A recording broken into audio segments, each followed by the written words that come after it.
Now, working on muscles found on the medial thigh, this first muscle is called gracilis, and this is the most medial muscle on the thigh.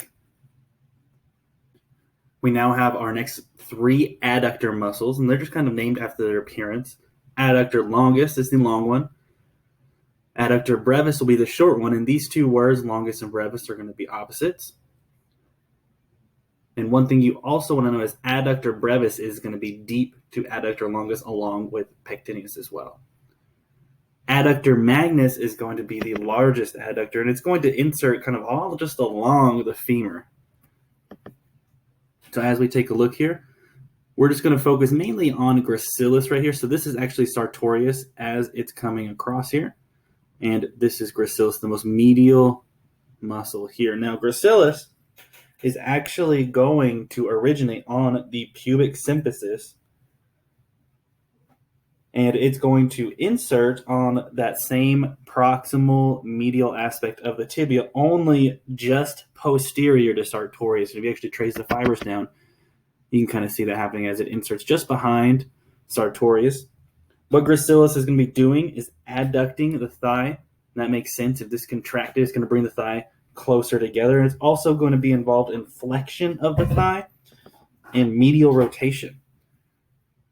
The nerve that's going to innervate gracilis is the obturator nerve.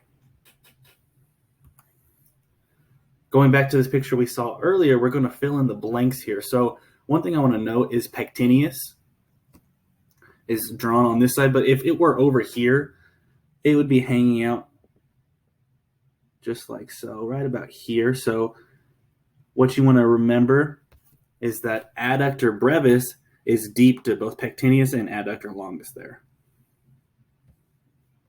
But working on adductor longus here, adductor longus is actually going to be originating on the front of the pubis bone, but just lateral to the pubic symphysis. You actually see that also happening right about there. It will insert onto the middle third of the linea aspera. And again, if you trace the fibers, you'll see that happening. What adductor longus is going to be doing, gives it away in its name, is adduction of the thigh, but it's also going to be flexing the thigh. An obturator nerve is what will innervate this muscle.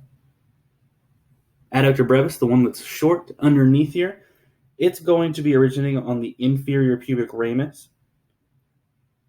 It will insert onto the upper 1/3 of the linea aspera.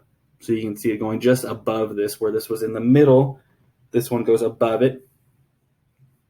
It's also going to adduct the thigh. Obturator nerve will also be the nerve that innervates adductor brevis.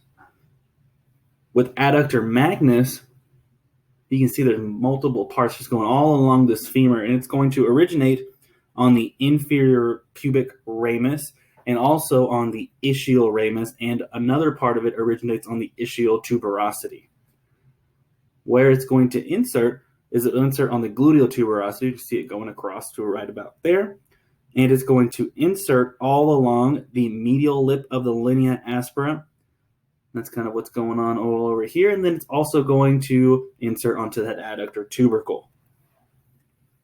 And again, adductor magnus is going to adduct the thigh.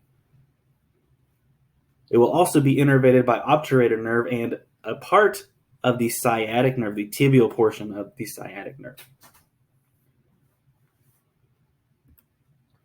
Now going off the posterior thigh, this is going to be where we find the hamstring muscle group. And our first hamstring muscle is the biceps femoris long head. Now, deep to the long head is a short head, but it is not a part of the hamstrings. So only biceps femoris long head is a part of the hamstring muscle group. We also have semitendinosus, and that word tendon in it gives away what it looks like. It will have a very long tendon compared to the rest of the muscles surrounding